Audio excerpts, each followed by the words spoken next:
Assalamu alaikum warahmatullahi wabarakatuh. Welcome back to English with Sosman official channel. Grammar. qaybtani waa qaybtani naxwaheed ee teenisada. Future continuous tense baan maraynay. Interrogative form and negative form baynu ku baranaynaa cashirkan. Future continuous tense goorta mustaqbalka ay socoto. Interrogative or question form, will I be playing football?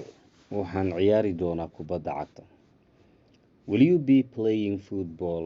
Waxaad ciyaari doontaa kubadda cagta. Will they be playing football? Shall we be playing football? Hal verb baan kusoo qaatay dhammaan intaas saga exactly. Will he be taking his high school exam? Wuxuu qaadan doonaa ama yeelan doonaa imtixaankiisa dugsiga sare. Will she be leaving? Waxay ku tegi doontaa in a few days. Will it be raining? Roob baa di'i doona. Will the teacher be coming? Macalinka miyuu imaan doonaa? Will the teacher be coming? Macalinka ma imaan doonaa? Will Ali be building? Calim wuxuu dhisi doonaa the bridge buundada. Negative form qaabka diidmada ah, I will not be playing, ma ciyaari doono. You will not be playing, ma ciyaari doontid. They will not be playing football, ma ciyaari doonaan ayaga kubadda cagta.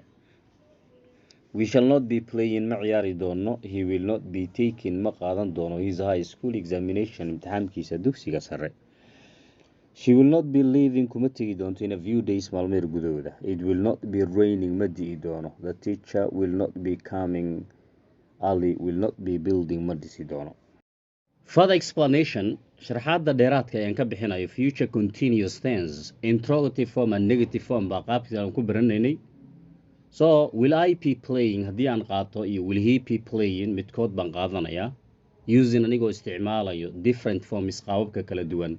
Present time, past time and future time. Ama haddii aan si kale u dhigo waxaan leeyahay present form is, past form is and future form is. Markaan soo qaato will I be playing, ma ciyaari doonaa football kubadda cagta.